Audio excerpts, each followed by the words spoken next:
معاكم النهاردة على مباراة الأهلي وباتشوكا وهزيمة الأهلي بضربات الجزاء بالتخصص. عمر كمال عبد الواحد في نفس الزاوية يا عمر، نفس الزاوية بس المرة دي في العارضة. ما علينا.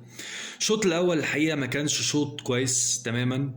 تحس إن اللعيبة كل واحد كده كان في حتة جبناهم بدون أي تدريبات، بدون أي حاجة، بدون أي تعليمات. يلا يا جماعة اللي عنده حاجة يعملها، باستثناء إن كان في محاولات قوية جدا من المدافعين وحارس المرمى عندنا بالخروج بالكرة على الأرض، وده أدى إلى مجموعة من الكوارث كان بطلها العش.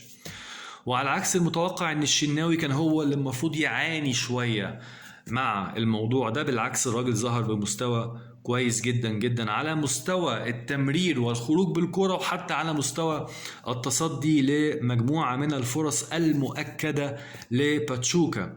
بن رمضان حاسس ان هو تقيل، تحس ان هو بدنيا لسه مش جاهز قوي، محتاج لسه تدريبات ومحتاج ان هو يخش في فورمة الماتشات. الشوط الثاني بالنسبة لي الحاجة الكبيرة جدا، طبعا بغض النظر عن ان زيزو نزل وده كان اول ظهور ليه بالفانيلا الحمراء، عايز اقول تريزيجيه يا جماعة.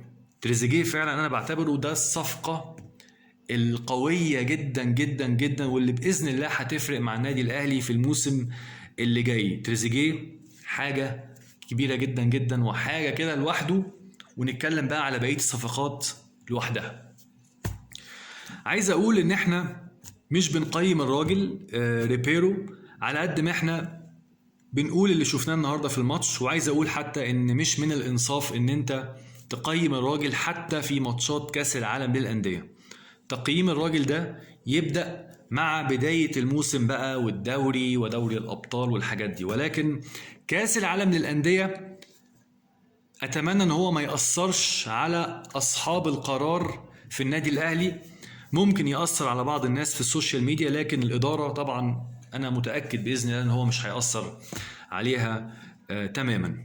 مستنيين بإذن الله ماتش انتر ميامي ومواجهة ميسي ورفاقه، وإن شاء الله بإذن الله نقدر نعمل حاجة، نظهر بشكل كويس، ويكون ده كده زي ما تقول كده فترة إعداد كويسة جدا بالنسبة للنادي الأهلي عشان نقدر نخش بإذن الله الموسم الجاي. على فكرة بس عايز أقول حاجة، أنا مش بتفه أو بسفه من البطولة، أنا بتكلم على إن راجل مدير فني جاي لك صعب جدا إن تطلب منه ان هو يعمل حاجة في بطولة زي دي، وهو لسه الراجل ما لعبش الا ماتش ودي واحد مع اللعيبة ولسه بيتعرف على اللعيبة.